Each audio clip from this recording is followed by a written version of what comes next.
Hello chess lovers, Suren here, and in this video I want to share with you another captivating game played by the 8th world chess champion Mikhail Tal.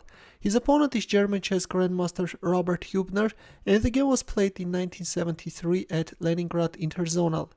I have to tell you that Huebner treasured this game in his book 25 Annotated Games, but unfortunately I failed to find it. So in case you own that book and there are interesting comments on this game, would like to ask you to leave it in the comment section. Meanwhile, I'm ready to start with the game. So Mikhail Tal, who was playing with the white pieces, opened up with e4, to which Huebner responded with Sicilian defense c5, knight f3 e6, d4, c takes d4, knight takes d4, and a6. Black goes for counter variation. Knight c3, queen c7. The queen is keeping an eye on e5 square, and in some cases when playing knight f6, white can no longer harass the kingside knight. Bishop e2, b5, a3 preventing b4, bishop b7, f4, knight c6, bishop e3, knight takes d4, queen takes d4, knight e7, rook d1, rook d8, and Tal castled kingside. Knight c6, queen d2. Of course, Tal could play queen b6, but he's not interested in exchanging the queens too early. He's looking for an attack. Bishop e7, queen e1. And now, from e1, white queen can join the attack. d6. There we have it, f5. Tal has already completed his development and is ready to launch an attack at an uncastled black king. Finally, on move 15, Black castled, but there we have it, a pawn sacrifice followed. This is the start of a very aggressive combination which Mikhail Tal is unleashing. Bishop takes f6, and the logical continuation of the pawn sacrifice followed. Rook takes f6. By going for an exchange sacrifice, Mikhail Tal is breaking into pieces Black's kingside, thus making it vulnerable. Queen h4.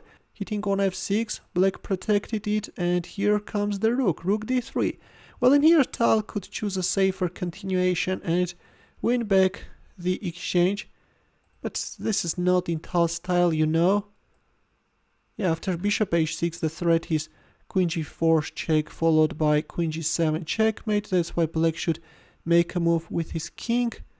Bishop takes f8, and if rook takes f8, then white can win back the sacrificed pawn as well.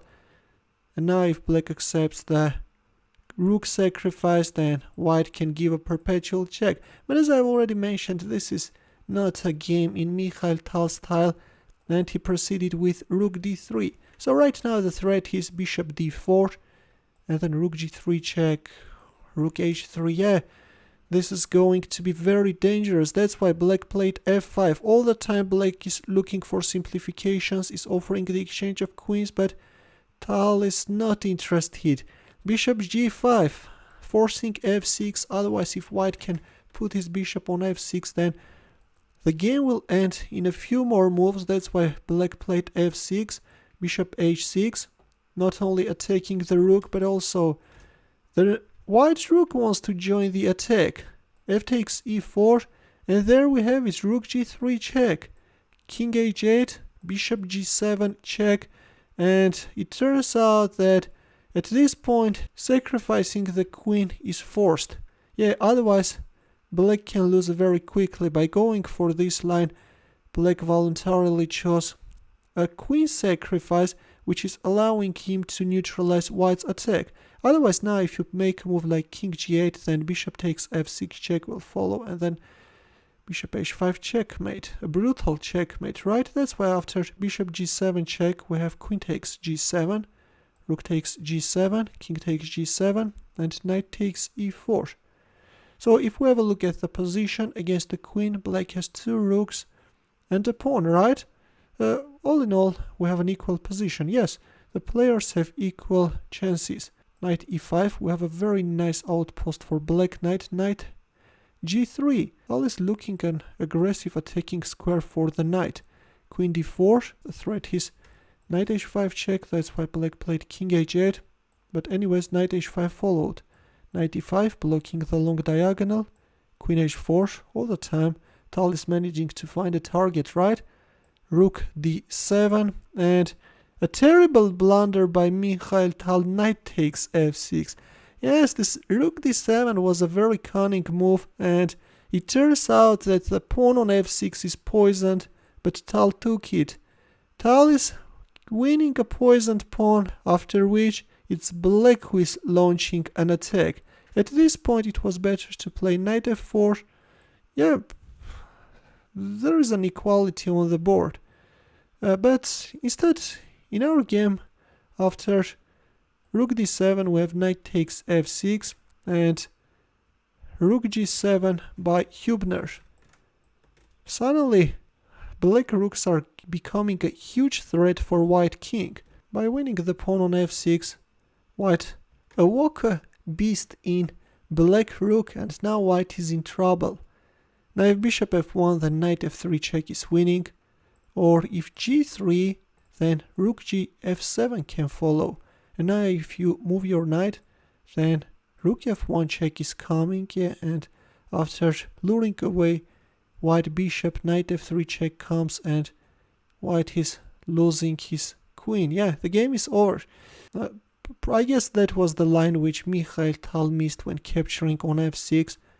But now, once black plays rook g7, the game is over. Here Tal moved away his queen from the dangerous h4 square, but lost the pawn on g2, king f1, rook f7.